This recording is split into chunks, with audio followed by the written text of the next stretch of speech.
that. Yes, you won. Because you were probably the greatest. Let's be like, and you probably prepared for it, you did the work and everything, you won. And for you, it was a big victory because you could actually get there and then be proud of your body. Yeah. And that I believe is the biggest win of all. And I know so many guys, girls in the whole industry, and we body shaming ourselves all the time. Yeah. I mean, the gym is a place for self-improvement. Everybody wants to improve, to develop, to get better. The mirror becomes our enemy, and being able to step on stage and then literally expose yourself in front of hundreds, thousands of strangers is not easy. It is really hard. And you get on stage and then you see everybody be staring at you and you're like, whoa. Yeah. I remember my first experience. And I mean, you went there, you did great. As I saw the videos of the show, I'm sure probably going to plug it somewhere through this interview. And I mean, it was great. I want to know a little bit because it was your first show, and I know many people aspire to get there as well. Yeah. And they're scared. And they think like they can't do it, and they think that it's hard, it's complicated, whatever it is. What was the prep like? Nutrition, training? I want to get a bit into the details now because not many people ask that. Yeah. But I want to know, like, what was the prep like? I think for me, the nutrition side wasn't as hard as some people find it, because what a lot of people don't know about me is, like, I haven't actually been off of a plan since I came out of hospital and wrote my plans in Mexico. And some people say that's unhealthy, but I've got a long journey to still go. Like, I may be physically healthy, but I know myself that I still struggle with mental health a lot. So I'm not able to be off a plan. So when my coach wrote out all my plans for me, to me it was just, it was the norm, but just different. But it was extreme, like having to stick to, you know, every 2.5 to 3 hours to eat, and obviously with work and stuff, and I'm like, I can't eat then. I got to the point I was taking like my food in little tubs in my aprons, and I was eating in the toilets. But you just have to, crazy, right? Yeah, you do what you have to do, and it becomes priority. Yeah. And then sort of the closer it gets to the comp, obviously, then the cut starts. And I think a lot of people were worried because of my background of the cut. But I knew it was, although it is in some people's eyes unhealthy, for me it was healthy because I was still aiming for a goal that was on such the opposite side of the spectrum of where I'd been. So I blocked out what anyone else thought and did what I needed to do. And that's really amazing, because people will always have an opinion. Yeah. People will always judge. People will always have something to say about what you're doing. And sometimes you just need to be like zoned out and then just close your ears and just go for it. And that's exactly what you did, because you knew exactly in which situation you were, and you knew you could work perfectly well with a plan.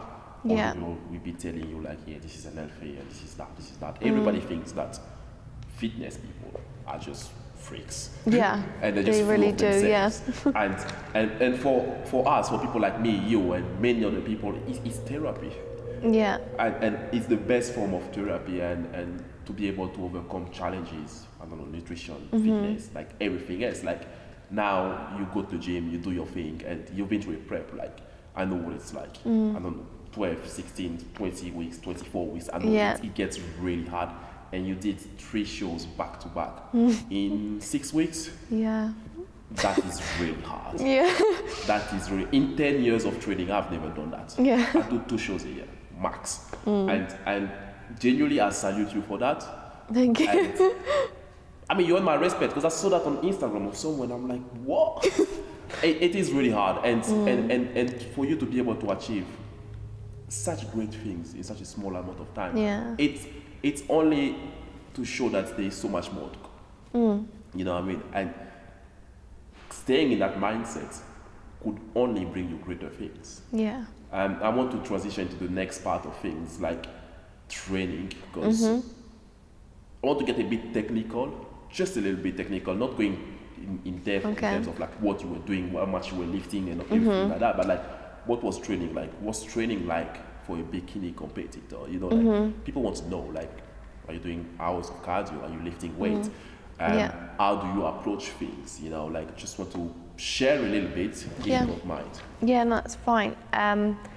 So obviously it's different for everyone, as you know, but because I was already quite lean, I actually didn't do any cardio until probably 4 weeks out of my first one. I didn't need to. I'm an active person, and like, it's not about losing loads of weight. So for me, generally, I was weight training most of the time, and I had a set plan each day, and I stuck to it, and then did my stats all the time. And I did, you know, I was gaining inches, which for me before was like awful, but this time I'm like, if I hadn't gained on my arms, I'd be like, oh no, like, I was genuinely disappointed in myself. So that was nice, actually, to see that. And I did get weighed every week, but some weeks I didn't want to know, so I was just like, here's a number. And I know now from being ill, it literally means nothing. Like, because I remember even in this prep for the show I've just done, I weighed myself one morning. This was on my peak week. I weighed myself one morning when I'd eaten and I drank. I'd had like 2 litres of water, got on the scales, and I was lighter than the day before when I'd had nothing before I got on the scales. And this, like, you can't rely on a number. Yeah, exactly. And I can totally vouch for that. Like, I lose kgs in days. Like, one day I can drop 2 kgs. Like, and it's just like that. I mean, some people don't get it. That's why the whole Skinny to Beast project, because they just think like it's easy for people, for people like me, you, like, who used to be really small frame. Like, it's not easy, but it's just that the battle is just inverted. Yeah. And you pick your fight, and so far you've been doing great, like, with your training, with everything. What kind of goals are you working towards? Long term, short term? Long term. Long term. Like, I want to make competing quite a big part of my life. So I got my pro card when I won at Pure Elite, so I got an invitation to the championships in October. So that is my goal now, to kind of bring the best package I can for probably bikini category.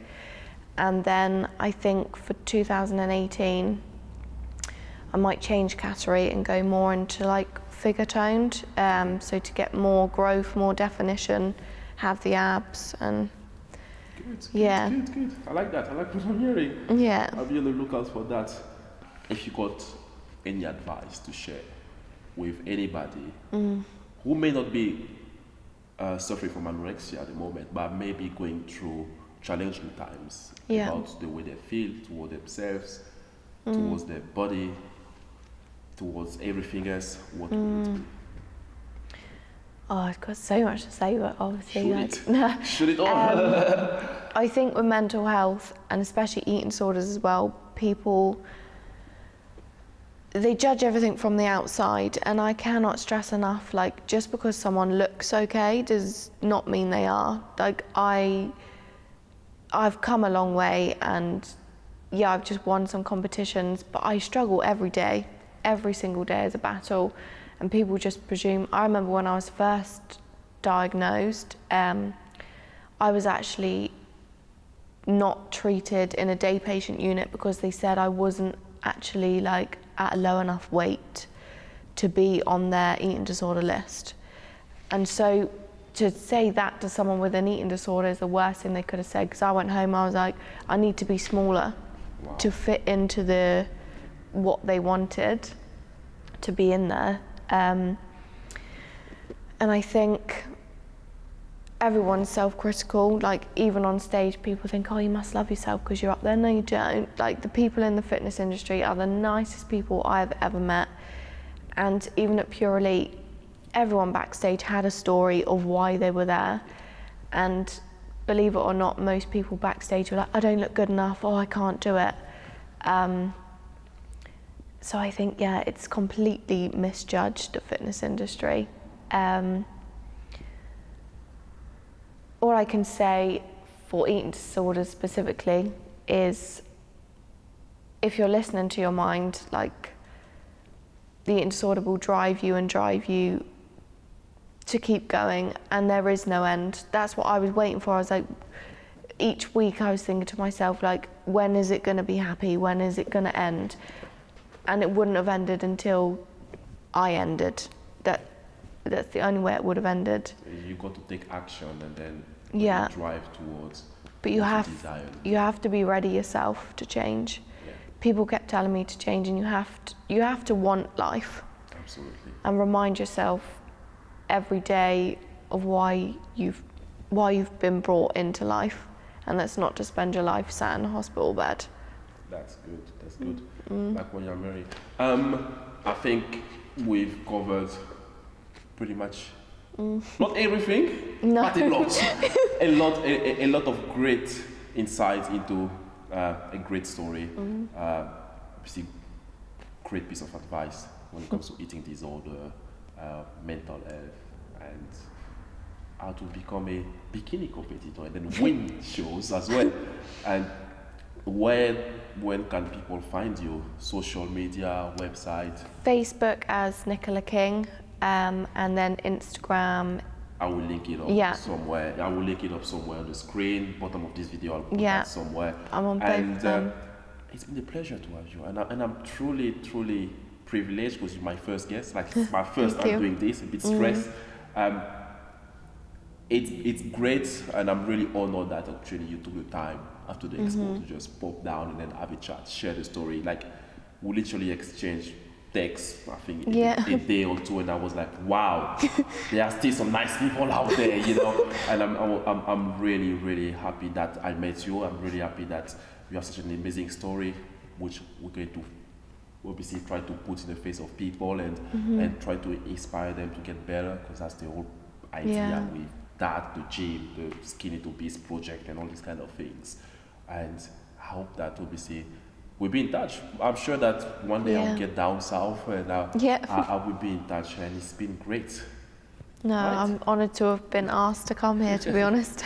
And you're welcome, you know, anytime, you know, if you're here, like, pop the gym and then we're going to lift some weights. Yeah, you know what I mean? No, that'd be good. That's good, that's good. Thank you, Nikki. Thank you very much. For stopping by. Thank you.